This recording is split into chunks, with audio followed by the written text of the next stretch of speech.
Welcome to my presentation about AvaFrame used for testing and benchmarking. I'm Felix Oesterle. My co-authors are Anna Wirbel, Matthias Donnell and JT Fischer. So the question is, what is AvaFrame? AvaFrame is an open source framework licensed to the European Public License for avalanche simulations that replicates and simplifies the current procedures used at the Austrian torrent and avalanche control.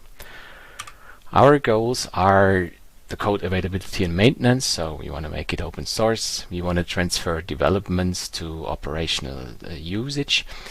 We want to also make it possible to use it in a scientific or educational context, and we want to offer a multi-domain and multi-model.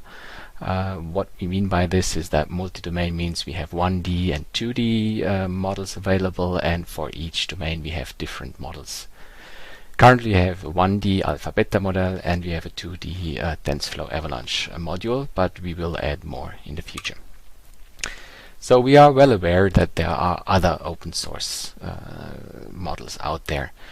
So we are aware that if you add another, if you want to be this standard, there's going to be just another standard.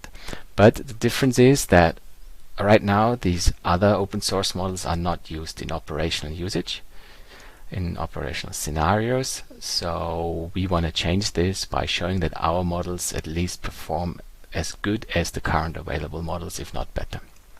And what is the goal? What is the tool to reach this? This is testing and benchmarking. So what are the general challenges in avalanche simulation? I mean, this goes for basically all numerical simulation, but we are concerned with the lack of data and of course a lack of process knowledge. We know a lot about what's going on in avalanches, but a lot of the information is still missing. We have a ton of uncertainties. The uncertainties are either from the input, they come in from the flow models, they come in from the interpretation of the results, they come in maybe even from hardware and compilers. So there are a lot of areas where uncertainties exist. So where do you even begin to test, or what do you compare your model to?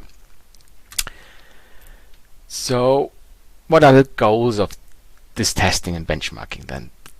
Let's call it these two E's. First, you want to ensure quality of code so that you don't introduce bugs, that you know what your code is doing, that you have the expected result within your code. So this makes sure that you have a correctness of results. The second one is that you want to enable development improvements. So if you develop something new, you want to introduce it into operation use, you have to show that it's actually better than the old one. And how do you do this? You make it as transparent as possible and you document the whole thing. So what is our testing strategy? Our testing strategy is twofold. First, we do continuous integration, in which we do a unit testing. That means we test every little function that we have and see whether it whether it produces the correct results, or it fails if it gets the wrong input.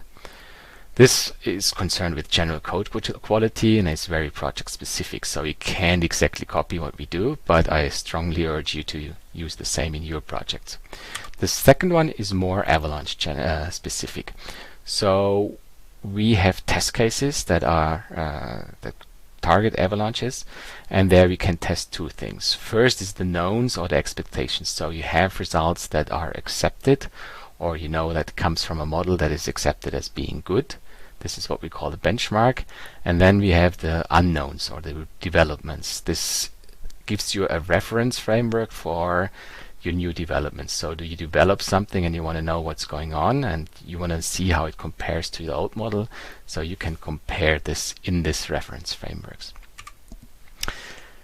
What are these test cases made out of? So an ideal test would be, it's easy to run, it's easy to understand and easy to analyze, so that you know what's going on.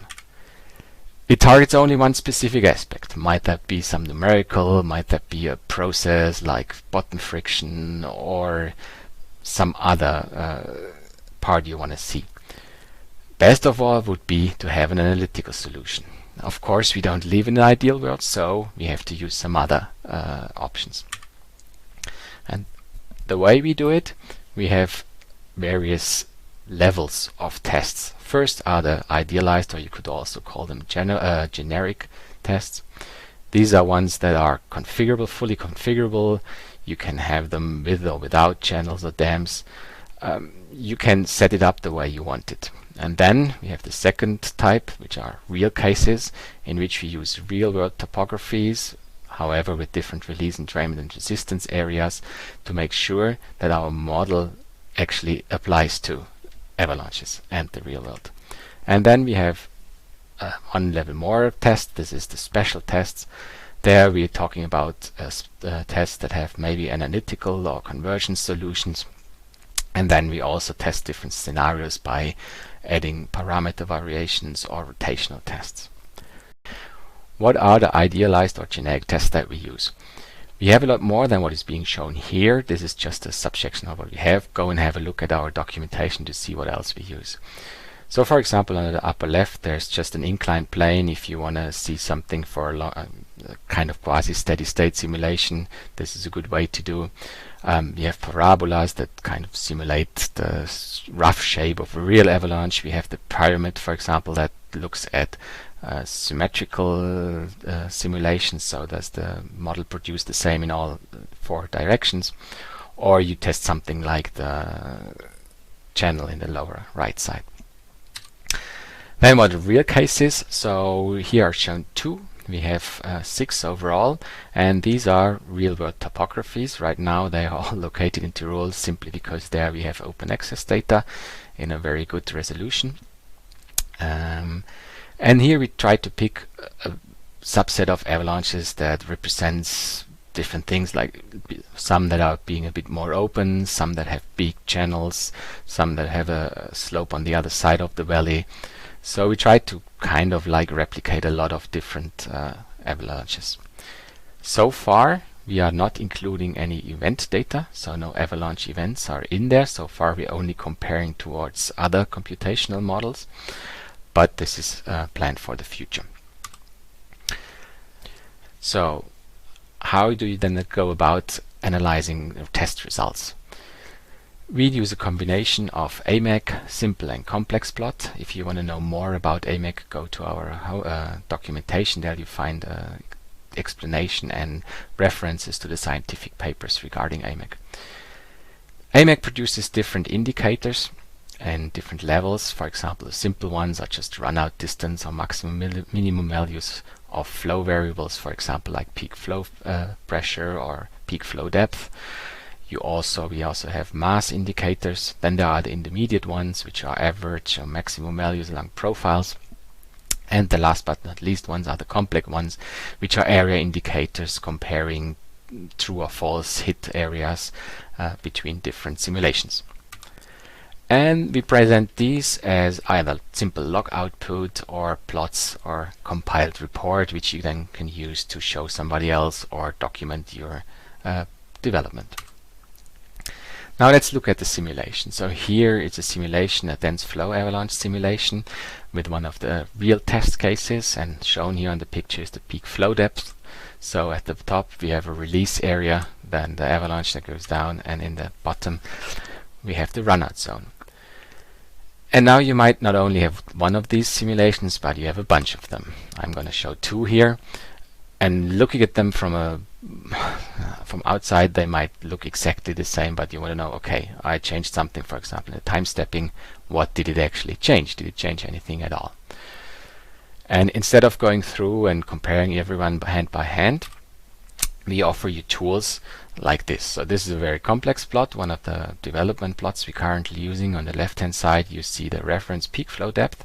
This is already in a transformed coordinate system that's along the avalanche path.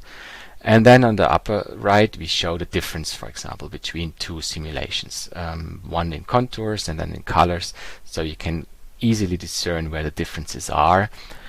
And then we also show peak flow depth histogram to show you, okay, where does it actually lie, how many differences do we have, and also the percentiles, the 95 and the 99 percentiles of peak flow depth differences. This allows you to then quickly see, okay, where are my differences? Are they big or are they just minor, and I can accept them as they are.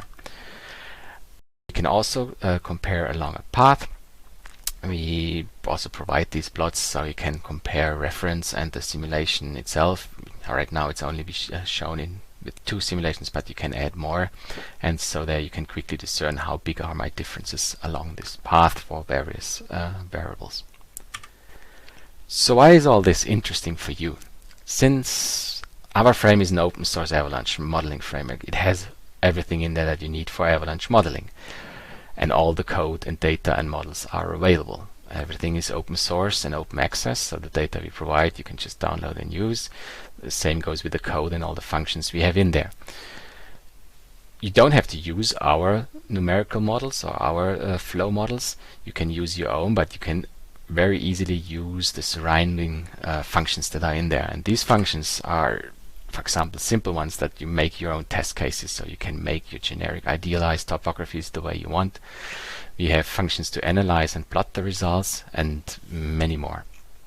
This includes also input and output, producing peak pressure files, producing simple plots, and so on and so forth.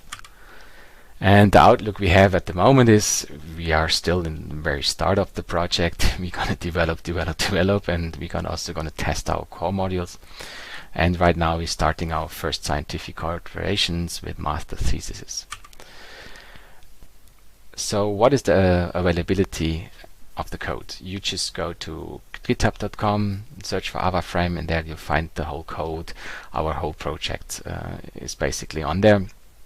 You'll find the documentation on the docs.avaframe.org or more information on avaframe.org.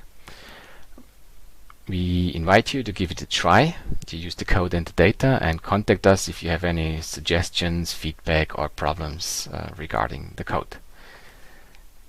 Thank you for your time.